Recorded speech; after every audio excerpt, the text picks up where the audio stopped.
She sat alone in a cold hospital room, 4 in her arm, cancer diagnosis fresh, watching her husband pack his bags through blurred vision. He said he couldn't handle sickness. What he didn't know was that 3 hours earlier, she'd inherited an $8 trillion global empire that could destroy everything he'd ever built. Comment where you're watching from and subscribe for stories that prove karma is real. The hospital room smelled like disinfectant and fear. Vera Ashford sat on the edge of the bed, her hands trembling slightly as she stared at the biopsy report in her lap.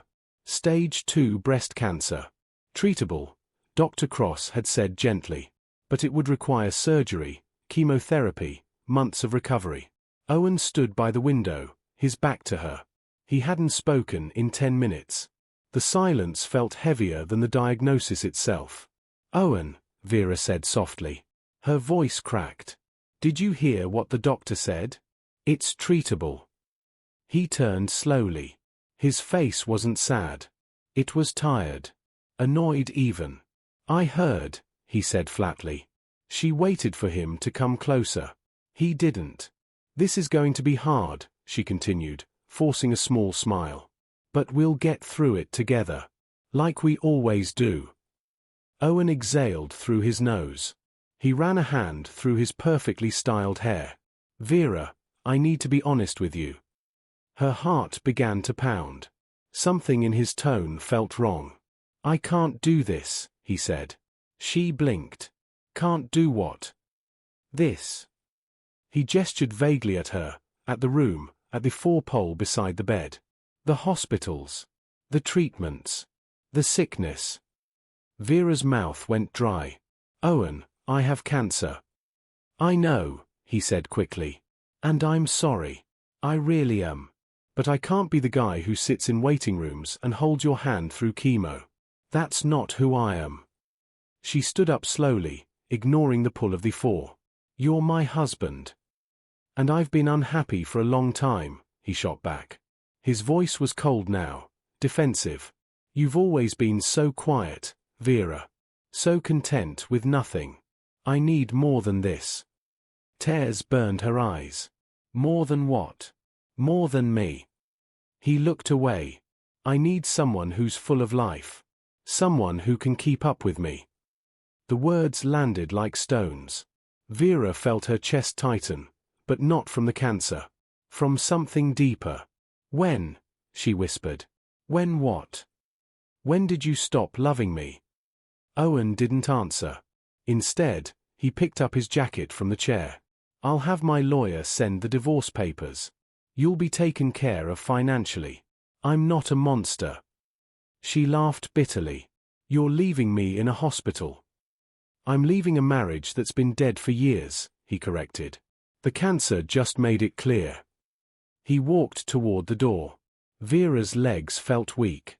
She gripped the bed railing. "There's someone else, isn't there?" she asked. Owen paused. For a moment, she thought he might deny it. But he didn't. "Her name is Isla," he said quietly. "She's vibrant. She's alive. She reminds me what it feels like to actually live." Vera's vision blurred. "How long?" 6 months. 6 months.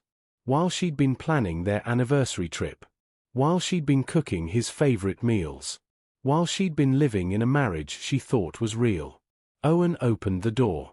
"Take care of yourself, Vera." And then he was gone. The door clicked shut. The room fell silent except for the steady beep of the heart monitor. Vera sank back onto the bed, staring at the ceiling. Her phone buzzed on the side table. She ignored it. It buzzed again. And again. Finally, she picked it up. Unknown number. "Hello." Her voice was barely a whisper. "Mrs. Ashford." A deep, formal voice. "This is Marcus Langford. I'm the chief executor of your grandfather Julian's estate." Vera closed her eyes. Her grandfather had passed away 2 weeks ago. She'd been too overwhelmed to think about his will. "Yes," she said weakly. "I've been trying to reach you all morning," Marcus continued. "There are urgent matters that require your immediate attention. Your grandfather's assets have been finalized, and the transfer is complete." She swallowed. I thought he left everything to charity. He did leave substantial amounts to charity, Marcus replied carefully. But the majority of his holdings have been transferred to you. Vera sat up slightly. How much are we talking about? There was a pause. Mrs. Ashford, your grandfather built one of the largest private investment empires in history. Properties, tech companies, pharmaceutical giants, energy sectors. The total valuation is approximately $8 trillion. The room spun. That's not possible. It is, Marcus said gently. And as of 3 hours ago, you are now the sole controlling authority. Vera's hand shook. 3 hours ago. Right before Owen walked out. There's one more thing, Marcus added. Your husband's company, Ashford Ventures, operates entirely on credit lines guaranteed by subsidiaries under your control. Without those guarantees, the company collapses within days. Her breath caught. But what she discovered next would shatter everything she thought she knew about loyalty, love, and the true cost of abandoning someone when they need you most. Vera didn't leave the hospital that night. Dr. Cross insisted she rest before starting treatment. But Vera couldn't sleep. She lay in the dark, staring at her phone, reading email after email from Marcus Langford's legal team. Property portfolios. Board memberships. Voting shares. Her grandfather had built an empire so quietly, so carefully, that even she hadn't known. He'd always seemed like a simple man. Thoughtful. Private. Turns out, he'd been a king.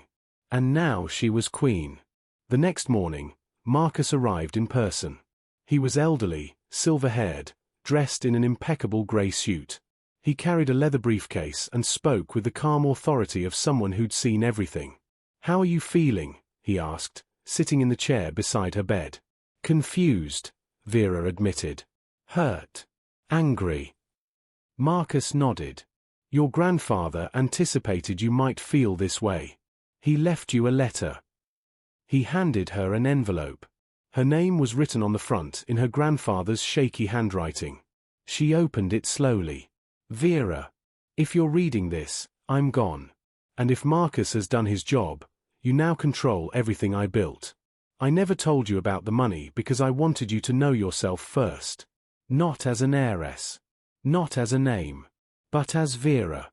You have a kind heart. But kindness is not weakness. And wealth is not power. Power is knowing when to act. Use what I've given you wisely. And never let anyone make you feel small again. Love always. Grandpa Julian." Tears slipped down her cheeks. Marcus waited patiently. "What do I do now?" she asked. Marcus opened his briefcase. "That depends. Do you want justice? Or do you want revenge?" She thought of Owen's face. His cold eyes. His casual cruelty. "I want fairness," she said. Marcus smiled slightly. "Then let's begin." Over the next 2 hours, Marcus explained everything. Ashford Ventures, Owen's tech investment firm, relied entirely on credit extended by companies Vera now owned. Without that credit, Owen couldn't fund deals. Couldn't pay staff. Couldn't operate. "He doesn't know yet," Marcus said. "The transfer happened quietly. But by tomorrow, his CFO will notice the changes." Vera's chest tightened. "I don't want to destroy him." "You won't have to," Marcus replied. "The truth will do that on its own." That afternoon, Vera began chemotherapy. The poison dripped into her veins slowly, and she felt every second of it. But she wasn't alone anymore. Dr. Cross checked on her every hour. Nurses brought warm blankets. Marcus sent flowers with a note: "Strength isn't loud. It endures." Meanwhile, across the city, Owen was celebrating. He'd taken Isla to an expensive restaurant. She wore a red dress and laughed at all his jokes. He felt alive. Free. Untethered from the weight of a dying marriage. "You're glowing," Isla said, touching his hand. "I feel reborn," Owen replied. He raised his glass. "To new beginnings." They clinked glasses. Neither of them noticed the man in the corner booth watching them carefully. Marcus had hired someone to document everything. Not for revenge. For record. The next morning, Owen's phone exploded. His CFO called 5 times before Owen finally answered. "What's the emergency?" Owen asked, annoyed. "The credit lines," his CFO said, panicked. "They've been frozen. All of them." Owen sat up in bed. Isla stirred beside him. "What do you mean frozen?" "The parent companies. They're all under new ownership. And the new owner is reviewing all agreements." Owen's stomach dropped. "Who's the new owner?" There was a pause. "It just says Ashford Estate Holdings." The name hit him like ice water. "That's impossible." "It's real," the CFO said. "And they're requesting a meeting. Today." Owen dressed quickly. He didn't tell Isla where he was going. He just said it was business. But his hands shook as he tied his tie. At the office, Marcus was waiting. He sat in Owen's conference room like he owned it. Technically, in a way, he did. "Mr. Ashford," Marcus said calmly. "Thank you for coming." Owen forced a smile. "There's been some mistake.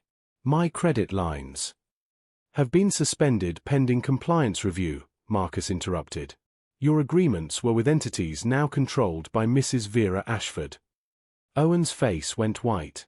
"Vera?" "Yes," Marcus said. "Your wife. Though I understand you're pursuing a divorce." Owen stammered. "She doesn't have that kind of money." Marcus slid a folder across the table. "Her grandfather did. And now she does." Owen opened the folder. His eyes scanned the numbers. The holdings. The subsidiaries. It was impossible. It was real. "This can't be happening," he whispered. Marcus stood.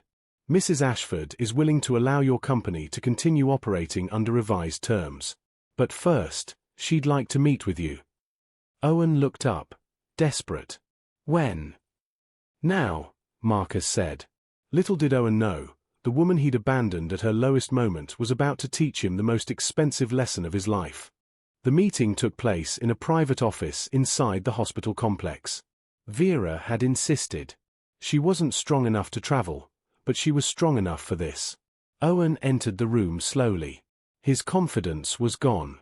Vera sat near the window, and still in her arm, a soft scarf covering her head. She'd lost some hair already. But her eyes were steady. "Vera," Owen said weakly. "Sit down," she said quietly. He obeyed. Marcus stood in the corner, silent but present. "I don't understand," Owen began. "Your grandfather built an empire," Vera finished. "And he gave it to me. 3 hours before you left me in this hospital." Owen's face crumbled. "I didn't know." "Would it have mattered?" she asked. He hesitated. That hesitation told her everything. "You said I was content with nothing," Vera continued. "You said I wasn't full of life." "Vera, I'm sorry." "I'm not finished," she said firmly. Her voice didn't rise. But it carried weight now. "You didn't leave me because I was sick. You left me because you never saw me. You saw someone quiet and assumed I was empty." Owen dropped his head. "I was wrong." "Yes," she said. "You were." Marcus stepped forward. "Mrs. Ashford has reviewed your company's financials. She's willing to extend your credit lines under 3 conditions." Owen looked up, hopeful. "First," Marcus continued, "you will publicly acknowledge the mistake you made. Not for revenge. But so others learn." Owen swallowed. "Okay." "Second," Marcus said, "you will personally fund a cancer research program in Vera's name. Ongoing. Substantial." Owen nodded quickly. "Done." "Third," Marcus finished, "you will sign the divorce papers with no contest. Vera keeps everything that was hers before the marriage. You keep what you built. But you will never claim a cent of her inheritance." Owen exhaled. "That's fair." Vera watched him carefully. "You thought I needed you," she said softly. "But I never did. I just loved you. Those words broke something in him. He stood, shaking. I'm sorry, Vera. For everything. She nodded once. I know. He left the room quietly. Marcus closed the door behind him. How do you feel? Marcus asked. Vera smiled. Just a little. Lighter. The months that followed were hard. Chemotherapy was brutal. But Vera endured. Dr. Cross became a friend. Marcus became a mentor. And slowly, Vera began to heal. Not just her body, but her spirit. Owen kept his word. The research program launched. The divorce finalized. And though he tried to rebuild his reputation, the story followed him. The man who abandoned his wife when she had cancer. Who didn't know she was a trillionaire. Isla left him 3 months later. Turns out, she'd only loved his success.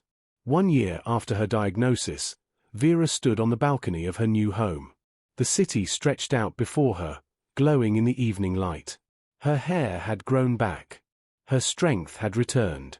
Dr. Cross joined her, holding 2 glasses of sparkling water. To survival, Dr. Cross said. Vera smiled. To knowing your worth. They clinked glasses. Vera had learned something profound in that hospital room. People will show you who they are when they think you have nothing. And the greatest power isn't money. It's knowing you never needed anyone's permission to be enough. She looked out at the city she now helped shape. The companies she now guided. The lives she now touched through her grandfather's legacy. Owen had called her empty. But he'd been looking at a mirror. Vera wasn't empty. She was full. Full of strength, grace, and a quiet power that didn't need to announce itself. And she would never make herself small for anyone again. The lesson was clear. Never judge someone's worth by their silence. Some of the most powerful people move quietly. And the greatest mistake you can make is abandoning someone when they need you most, because you never know what they're carrying inside. If this story touched your heart, hit like to support more powerful stories. Subscribe for tales where truth always wins. And comment below, what would you have done in Vera's position? Your engagement helps us grow. The next story will leave you speechless.